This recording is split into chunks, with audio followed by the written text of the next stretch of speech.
Let's start with today's themes analysis. आज का सबसे पहला टॉपिक है आपका 3 लैंग्वेज पॉलिसी के बारे में, जिसे एक कमेटी ने प्रपोज किया था इन महाराष्ट्र। तो a committee is set to submit final report submit होने वाली है on the implementation of 3 language policy in Maharashtra schools by December 20। अब क्योंकि इशू सेंसिटिव है, पब्लिक ऑपोजिशन भी हुआ है by the students, political activists, etc. against making Hindi compulsory in primary school, primary classes। तो अभी रिसेंट में काफ़ी इंसिडेंट्स भी हुए थे that people were revolting against it कि नहीं, मराठी को ज़्यादा सपोर्ट कर रहे थे एंड मतलब whatever their stands was. And काफ़ी कुछ वायलेंट एक्टिविटीज़ भी रिपोर्ट की गई थी, like they were abusing Hindi speaking people, they were forcing Hindi speaking people to say Marathi। तो इस तरीके के stances हुए थे।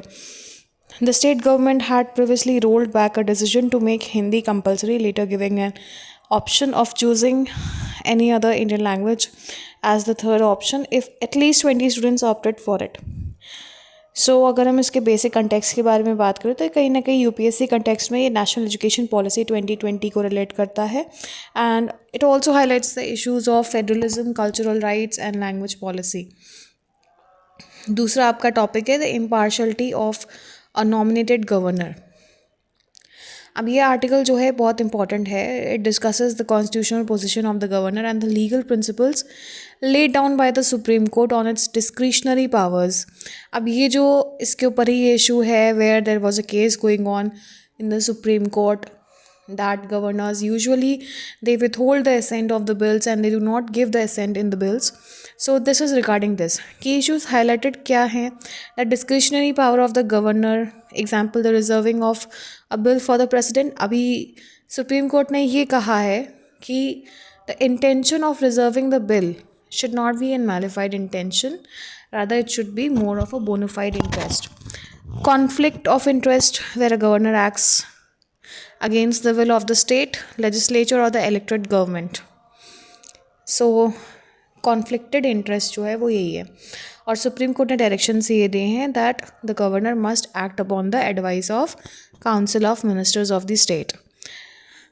So there is a need for governor to act as an impartial constitutional head and not an political agent of the union।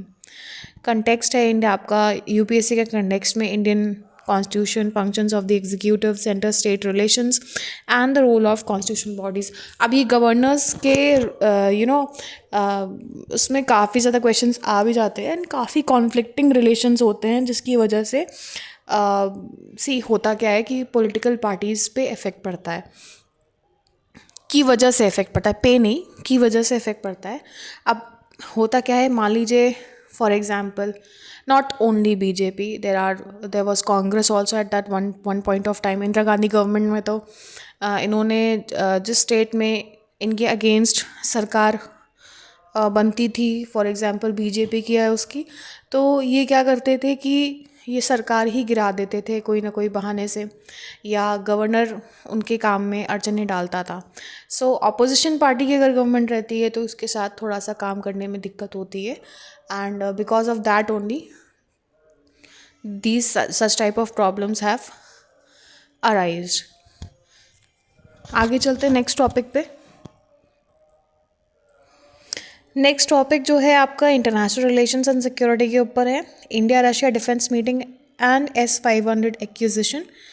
Defence ministers of India and Russia are meeting to discuss the defence cooperation and new avenues of the partnership. Agenda क्या है discussion का, ये सबसे important है आपका। तो discussions on timely delivery of S-400 Triumph missile system and potential acquisition of the next generation S-500 Prometheus air defense system with a range up to 600 kilometers।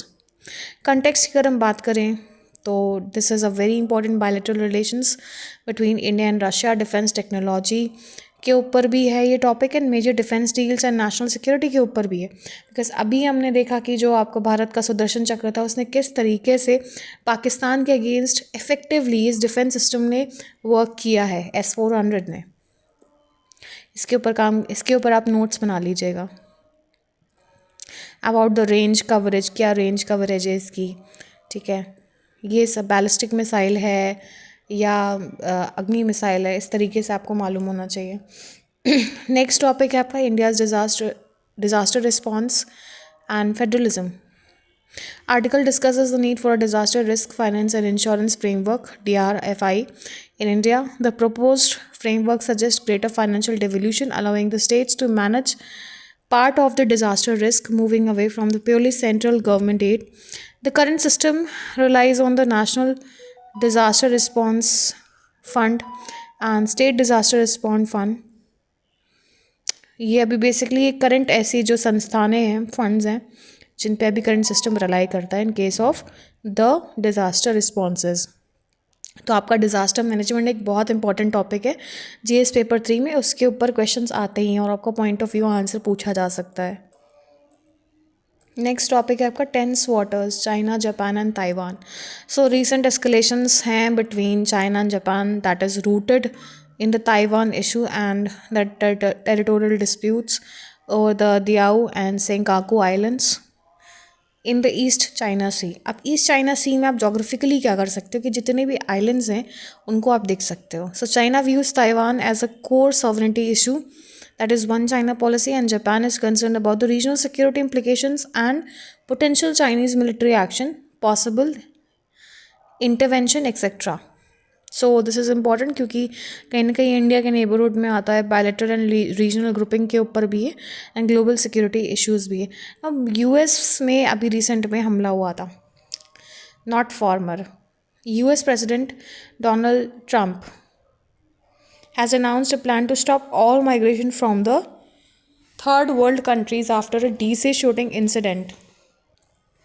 तो DC में एक शूटिंग इंसिडेंट हुआ था, उसके ऊपर इन्होंने ये बोला है कि third world means third world में कौन सी कंट्रीज़ आती है, ये इंपॉर्टेंट है आपके लिए जानना। And let me tell you about third world countries basically developing countries होती हैं with a less develop industrial base and a lower human development index with respect to developed countries. तो इसमें इंडिया भी आ जाएगी, पाकिस्तान भी आ जाएगा। सो इस तरीके के अब क्योंकि ये इंसिडेंट हो गया है, so that is why saying that immigration has spoiled the US growth and all etc etc। सो ये domestic policy, global migration trends इसके ऊपर है। एंड इकोनॉमिक पर्सपेक्टिव में अगर मैं बात करूँ तो India's Q2 GDP growth, India's GDP grew at 8.2% in the second quarter of the fiscal year, making the sixth consecutive quarter of the strong growth. Manufacturing and services sectors showed strong performance। तो इसमें manufacturing and services sector जो है उन्होंने काफ़ी strong performance दिखाई है। उसके अलावा real GDP growth is high but the article notes that inflation is also a concern. So as real GDP growth has been revised upwards by only a small margin compared to the earlier projections। Indian economy के context में GDP calculation, inflation growth, trade off and fiscal policy के context में ये important है। So that's all for the day. Here I end my analysis. Thank you and have a nice day. I request you to like, subscribe and share my channel.